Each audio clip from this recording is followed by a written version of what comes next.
미국 주식으로 돈 벌고 싶다고요? 솔직히 대부분은 종목을 몰라서 망하는 게 아닙니다. 다들 좋은 이야기 이미 다 들었습니다. 우상향, 혁신, 빅테크, 지수적립, 장기 투자. 그런데 계좌가 흔들리는 그날, 손이 먼저 나갑니다. 그 손 한 번이 몇 년을 통째로 날립니다. 여기서 QLD랑 TQQQ가 진짜 무섭게 갈립니다. 둘 다 같은 방향을 봅니다. 나스닥 100을 따라갑니다. 그런데 몸에 들어오는 충격이 다릅니다. QLD는 2배, TQQQ는 3배. 같은 바람을 맞아도 멍드는 속도가 다릅니다. 그래서 돈 버는 사람들은 처음부터 다르게 잡습니다. 수익이 아니라 체류 시간을 먼저 잡습니다. 그 체류 시간을 붙잡아주는 도구가 QLD고 그 체류 시간 위에서 속도를 붙이는 도구가 TQQQ입니다. 대부분은 반대로 합니다. 처음부터 TQQQ로 달립니다. 빨리 벌고 싶어서요. 그런데 빨리 벌기 전에 먼저 흔들립니다. 흔들리면 계획이 찢어지고 계획이 찢어지면 미국 시장의 가장 큰 무기, 시간, 복리, 회복, 이걸 자기 손으로 버립니다. 이 게임은 똑똑한 사람이 이기는 게임이 아닙니다. 끝까지 남아있는 사람이 이기는 게임입니다. 그런데 끝까지 남아있으려면 멘탈이 먼저 안 부서져야 합니다. 그래서 순서가 중요합니다. 하락장이 오면 꼭 같은 장면이 반복됩니다. 뉴스에 폭락, 붕괴, 위기 같은 단어가 나오고 계좌가 빨간색에서 파란색으로 바뀌고 그 순간 뇌가 갑자기 천재가 됩니다. 별 생각이 다 납니다. 지금이라도 팔고 다시 들어가면 되지 않을까? 이번엔 뭔가 다른 거 아닐까? 다들 이렇게 말합니다. 이번엔 다를 것 같다. 이 말이 나오는 순간 이미 게임이 끝나기 시작한 겁니다. 왜냐하면 미국 주식으로 돈을 벌게 해주는 단 하나는 예측이 아니라 체류 시간이기 때문입니다. 시장이 단기적으로 어떻게 움직일지 맞추는 사람이 아니라 시장 안에 오래 머물 수 있는 사람이 수익을 가져갑니다. 여기서 핵심이 하나 있습니다. 오래 머문다는 건 그냥 참고 버틴다는 정신력 자랑이 아닙니다. 시스템을 만들어서 자동으로 오래 머물게 만드는 겁니다. 시스템이 없으면 어떻게 되느냐? 좋은 시기엔 다 잘합니다. 상승장엔 누구나 장기 투자자입니다. 문제는 하락장 한 번, 조정장 몇 달, 횡보장 1년, 이 구간이 오면 사람이 바뀝니다. 그때는 실력이 아니라 구조가 남습니다. 그래서 돈 버는 사람들은 이렇게 설계합니다. 처음에는 QLD로 바닥을 깔아둡니다. 이유는 간단합니다. 시장이 흔들릴 때 손이 덜 나갑니다. 계좌가 덜 찢어지면 계획도 덜 찢어집니다. 그리고 계획이 살아남으면 체류 시간이 살아남습니다. 그 다음에 TQQQ는 언제 쓰느냐? 내 몸이 흔들려도 버틸 수 있는 틀이 잡혔을 때, 그리고 내가 정한 규칙이 지켜지고 있을 때, 그때만 가속 페달로 씁니다. 많은 분들이 여기서 오해합니다. QLD는 심심하고 TQQQ는 짜릿하다고요? 맞습니다. 그래서 더 위험합니다. 짜릿함은 사람을 조급하게 만듭니다. 조급함은 손을 빨리 움직이게 합니다. 손이 빨리 움직이면 체류 시간이 짧아집니다. 체류 시간이 짧아지면 복리가 사라집니다. 결국 짜릿함을 산다고 생각했는데 사실은 복리를 팔아버린 겁니다. 복리는 초반에 보상을 잘 안 줍니다. 이게 진짜 함정입니다. 월급 넣고 또 넣고 분명 열심히 했는데 계좌가 생각보다 안 늘어납니다. 그때 사람 마음에 독이 올라옵니다. 이게 맞나? 차라리 단타를 해볼까? 차라리 다른 걸 할까? 이때 포기하는 사람이 대부분입니다. 그런데 이상하게도 그 지루한 구간을 넘어가면 분위기가 바뀝니다. 수익의 대부분이 내가 넣은 돈이 아니라 시장이 벌어다 준 돈으로 바뀌기 시작합니다. 그때부터 그래프가 달라집니다. 완만한 언덕이 아니라 각도가 점점 가팔라지는 곡선이 됩니다. 이 구간을 경험하면 다시는 예전으로 못 돌아갑니다. 왜냐하면 알게 되기 때문입니다. 아, 이게 진짜 돈 버는 방식이구나. 그런데 이 구간에 들어가려면 딱 한 가지가 필요합니다. 중간 결론을 내리지 않는 겁니다. 많은 분들이 이렇게 말합니다. 3년 했는데 별로인데요. 5년 했는데 답답한데요. 여기서 냉정하게 말하겠습니다. 미국 주식에서 3년, 5년은 아직 몸풀기 구간인 경우가 많습니다. 특히 지수 기반으로 간다면 진짜 차이는 보통 더 긴 시간에서 벌어집니다. 그래서 중간 점검은 하되 중간 결론은 내리지 말아야 합니다. 그럼 QLD와 TQQQ를 실제로 어떻게 굴리느냐? 여기서부터가 사람들이 원하는 부분일 겁니다. 뜬구름 말고 내 계좌에 바로 적용되는 이야기. 기본 뼈단은 간단합니다. 코어는 QLD로 체류 시간을 확보합니다. 그리고 TQQQ는 조건을 만족할 때만 비중을 올립니다. 조건이 깨지면 비중을 내립니다. 감정이 아니라 규칙으로요. 규칙이 없으면 매번 핑계가 생깁니다. 오늘은 뉴스가 무섭다. 내일은 금리가 무섭다. 다음 주는 전쟁이 무섭다.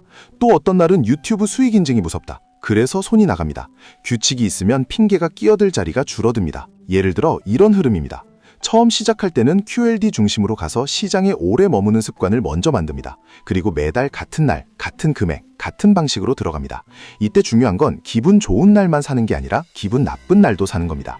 기분 나쁜 날이 사실은 단가를 도와주는 날인 경우가 많기 때문입니다. 소액일수록 이게 더 쉽습니다. 하락장이 와도 덜 무섭고 계속 적립하면서 평균 단가를 조정할 수 있고 멘탈이 무너질 확률이 낮습니다. 반대로 큰 돌을 한 번에 넣고 시작하면 하락장 한 번에 심장이 떨어집니다. 그리고 그 심장이 떨어지는 순간 사람은 가장 나쁜 선택을 합니다. 팔고 다시 들어갈 타이밍을 보다가 결국 더 비싸게 삽니다. 이 과정이 몇 번 반복되면 계좌는 지치고 본인은 자책하고 결국 시장을 떠납니다. 시장은 그 자리를 그냥 지나치지 않습니다. 떠난 사람의 몫이 남은 사람에게 이동합니다. 위로가 아니라 구조입니다. 그럼 TQQQ는 어떻게 쓰는 게 맞느냐? TQQQ는 내 인생을 바꿔줄 마법봉이 아니라 내 시스템을 망가뜨릴 수 있는 칼입니다. 칼은 요리사가 쓰면 돈이 되지만 초보가 휘두르면 손부터 베입니다. 그래서 TQQQ는 한 가지 역할만 하게 만드는 게 좋습니다. 상승 흐름에서 가속, 그리고 내가 흔들리지 않는 범위에서만 가속. 예를 들어 이렇게 생각하시면 됩니다. QLD는 내 계좌의 엔진을 오래 돌게 하는 연료통이고 TQQQ는 추월할 게만 쓰는 부스터입니다. 부스터를 켠 채로 출발하면 연료가 먼저 바닥나고 엔진이 과열됩니다. 그럼 길에서 멈춥니다. 미국 주식에서 가장 큰 패배는 멈추는 겁니다. 시장이 회복하는데 내 계좌는 밖에 서 있으면 회복이 내 것이 아닙니다. 사례를 하나 더 현실적으로 가보겠습니다. 어떤 직장인이 매달 50만 원을 넣습니다. 처음 1년, 2년은 티가 안 납니다. 오히려 빠질 때는 내가 뭐 한 거지 싶습니다. 그런데 그는 딱 하나만 지킵니다. 팔지 않는다. 계속 산다. 여기서 QLD가 중요한 이유가 나옵니다. 흔들림이 덜하면 그 원칙을 지킬 확률이 올라갑니다. 그리고 그 원칙을 지키는 순간 시간은 내 편이 됩니다. 시간이 내 편이 되기 시작하면 역할이 바뀝니다. 내가 돈을 모으는 게 아니라 시간이 대신 돈을 모아줍니다. 내가 잠든 사이에도 기업은 일하고 시장은 재평가되고 기술은 쌓이고 생산성은 누적됩니다. 그 누적이 결국 지수에 녹아듭니다. 그 흐름을 내 편으로 만든 사람만이 어느 순간 돈이 돈을 버는 구간에 들어갑니다. 그런데 사람들은 왜 이걸 알면서도 못하느냐? 답은 감정입니다. 계좌가 흔들릴 때 인간은 생존 반응이 올라옵니다. 손실을 피해야 한다는 본능이 올라옵니다. 그 본능은 단기엔 나를 살려주지만 장기엔 내 부를 죽입니다. 그래서 장기 투자는 의지가 아니라 설계입니다.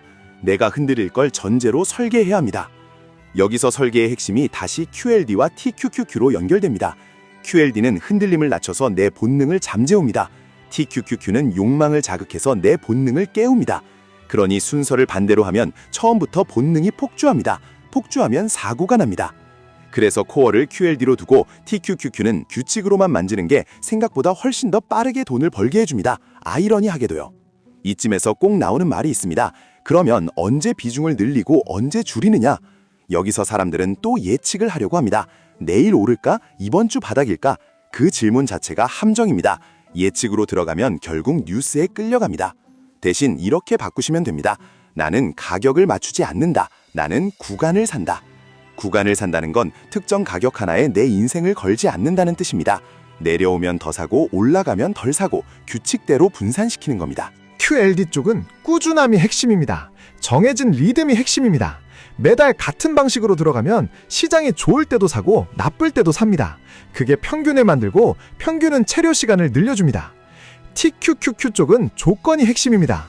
내 계좌가 감당 가능한 범위, 내 수면이 망가지지 않는 범위, 내 가족 일상이 흔들리지 않는 범위, 그 범위 안에서만 합니다. 왜 이렇게까지 말하느냐? 미국 주식에서 돈을 못 버는 진짜 이유는 돈이 없어서가 아니라 중간에 포기해서입니다. 포기의 대부분은 손실 그 자체가 아니라 손실을 견디는 스트레스 때문에 옵니다. 그러니 스트레스를 줄이는 구조가 필요하고 그 구조의 한 축이 QLD입니다. 또 이런 질문도 나옵니다. 그럼 TQQQ는 하지 말라는 말이냐? 아닙니다. TQQQ는 제대로 쓰면 정말 강력합니다.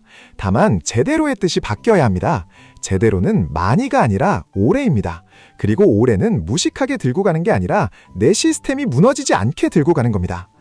또 이런 말도 하십니다. 나는 소액이라 의미가 없다. 이 말이 진짜 위험합니다. 소액과 거액의 차이는 출발점일 뿐입니다. 구조는 같습니다. 그리고 소액은 오히려 강점이 있습니다. 하락장에서 덜 무섭고 더 자주 적립할 수 있고 평균 단가를 만들기 쉽고 무엇보다 내 멘탈이 오래 버팁니다. 부자는 한 방으로 만들어지는 게 아니라 오래 버틴 구조 위에 레버리지가 얹혀지면서 만들어지는 경우가 많습니다. 결국 결론은 하나입니다. 미국 주식으로 돈 벌려면 타이밍이 아니라 체류 시간입니다. 그리고 그 체류 시간을 늘리는 방법은 내 손을 묶는 시스템입니다. QLD로 바닥을 깔고 TQQQ는 가속 페달로만 쓰고 뉴스가 흔들어도 내가 정한 리듬은 안 바꾸고 하락장이 오면 오히려 내 미래 수익률에 씨앗을 심는다고 생각하고 지루한 구간에서 멈추지 않는 것. 오늘 계좌가 흔들리십니까? 지금 불안하십니까? 그렇다면 오히려 정상일 가능성이 큽니다. 정상적인 길은 늘 불편합니다. 쉬운 길은 이미 사람이 너무 많아서 수익이 얇습니다. 남들이 떠들 때 내 계획을 지키는 사람, 공포의 순간에 팔지 않는 사람, 지루한 구간에 멈추지 않는 사람, 그 사람이 결국 시장이 대신 일해주는 구간에 들어갑니다. 딱 한 문장만 남기겠습니다. 나는 예측하지 않는다. 나는 머문다. 이 문장을 지키기 위해 QLD로 체류 시간을 만들고 TQQQ는 그 체류 시간 위에서만 속도를 붙이시면 됩니다. 지금까지 1분 투자 하이젠버그였습니다.